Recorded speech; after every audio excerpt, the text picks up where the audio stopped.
দর্শক, এই মুহূর্তে ঢাকা মেডিকেলের সামনে আছেন সহকর্মী এস.এম. আরিফ। যুক্ত হচ্ছে তার সাথে। আরিফ, ঢাকা মেডিকেল কলেজ বন্ধ ঘোষণা করে শিক্ষার্থীদের হল ছাড়ার নির্দেশনার বিষয়ে কেমন চিত্র দেখছেন সেখানে, জানাবেন আমাদের।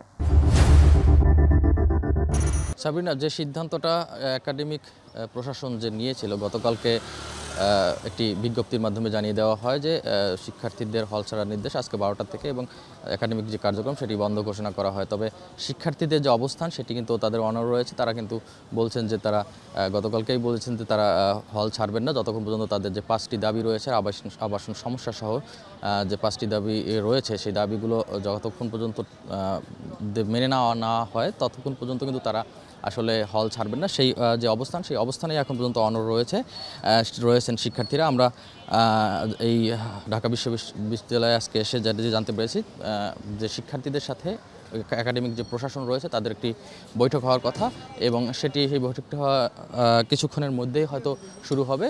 শিক্ষার্থী যে প্রতিনিধিগণ রয়েছেন শিক্ষার্থীদের মধ্যে তারা কিন্তু আসলে আসতে শুরু করছেন এবং তারা আসলেই এই যে বৈঠকটি সেটি হবে এবং যে অচল অবস্থা তৈরি হয়েছে গত কয়েক সপ্তাহ ধরে কিন্তু এই আন্দোলন কিন্তু চালিয়ে যাচ্ছিলেন এই ঢাকা মেডিকেল কলেজের শিক্ষার্থীরা, বিভিন্ন ব্যাচের শিক্ষার্থীরা। তারা কিন্তু দাবি করছিলেন তাদের আবাসন সমস্যা যেটা রয়েছে সেটি সমাধান করে দ্রুত সময়ের সমাধান করা এবং যে হলটি যে একটি হলকে জানেন এর মধ্যে পরিত্যক্ত ঘোষণা করা হয়েছে, সেই হলটির যারা আবাসন বা যারা শিক্ষার্থীরা রয়েছেন সেই হলে সেই শিক্ষার্থীরা আসলে তাদেরকে বিকল্প ব্যবস্থা করা সেই দাবিগুলো যে রয়েছে সেগুলো আসলে নিয়ে আজকে যে বৈঠকটি সেটি হবে এবং পরবর্তী যে সিদ্ধান্ত সেই বৈঠকটিই আসলে সিদ্ধান্তটা হবে। এবং এখন পর্যন্ত যেটি আগেই বলেছে যে শিক্ষার্থীরা তাদের অবস্থানে কিন্তু অড়ন। তারা বিশ্ববিদ্যালয় প্রশাসন থেকে যেটি বলা হয়েছিল আজকে দুপুর 12টার মধ্যেই হল ত্যাগ করার কথা, কিন্তু আমরা যতটুকু জানতে পেরেছি কোনো হল থেকে কিন্তু শিক্ষার্থীরা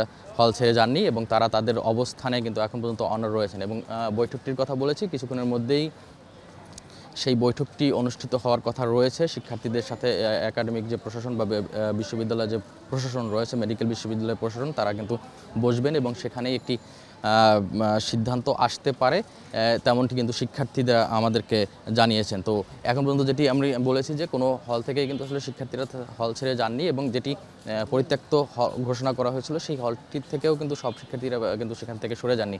এই ছিল আসলে আমার কাছে এখান থেকে সর্বশেষ। আরিফ, আপনাকে ধন্যবাদ।